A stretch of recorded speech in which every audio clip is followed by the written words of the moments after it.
They say, if you stare long enough at the moon, it will stare back at you. But one night, in a village forgotten by time, the moon did more than look. She came down and fell in love.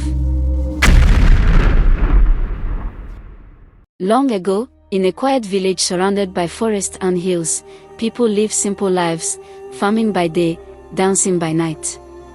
But above them, in the great open sky, someone was watching. Her name was Ogama, the moon. Every night, Noma rose into the sky, glowing bright and soft. But this moon was no ordinary light. She was alive, gentle, curious, and lonely. While others slept, she watched a young hunter named Odiu. Odiu was unlike the rest. Before he lay to rest each night, he would look up at the moon and smile. A silent, respectful gaze. And Ogama began to feel something she had never known before. One night, she whispered to the winds, "What is it like to love a human?" And the winds replied, "It is beautiful and dangerous." One night, deep in the forest, Odiu followed the trail of a white antelope, one no hunter had ever caught. But the creature vanished into thin air, and Odiu found himself in a clearing he'd never seen before. The air shimmered. The leaves glowed silver. There, in the center of the clearing, stood a woman. Glowing brown skin. Long silver braids. Her eyes held the sky. It was Ogama, in human form. Odiu raised his bow but slowly lowered it. The silence between them was deep, and in that stillness, their hearts spoke. Before dawn, Noma disappeared, leaving behind a smooth stone shaped like the moon. Night after night, Noma returned. At the riverbank, beneath trees, atop hills, she and Odiu met in secret. They spoke of stars and rivers, of duty and dreams. Ogama confessed, "I am the moon. I can only be human from moonrise to dawn. But with you, I forget time."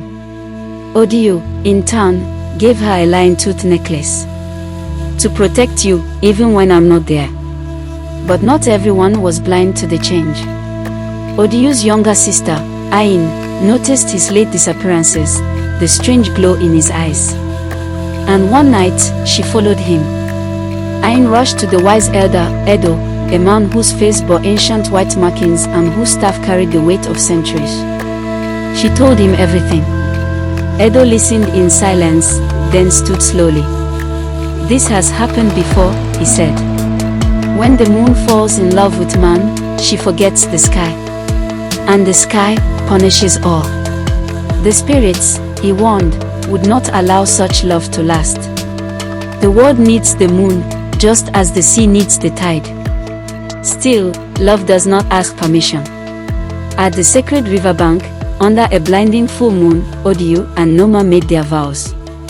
No drums, no priest, just heartbeats and eyes. "I am yours," Ogama whispered. "No longer theirs." But the moment her words touched the air, the sky growled. Thunder cracked. The wind twisted. And the moonlight flickered like a candle in the rain. The night winds came, shrieking through the forest, formless spirits, ancient and angry. "You have taken what belongs to the sky," they cried. Ogama began to fade. Odiu held her tight, but her light was dimming. Her glow turned to dust. "I must return," she said through tears. "Or night itself will vanish forever."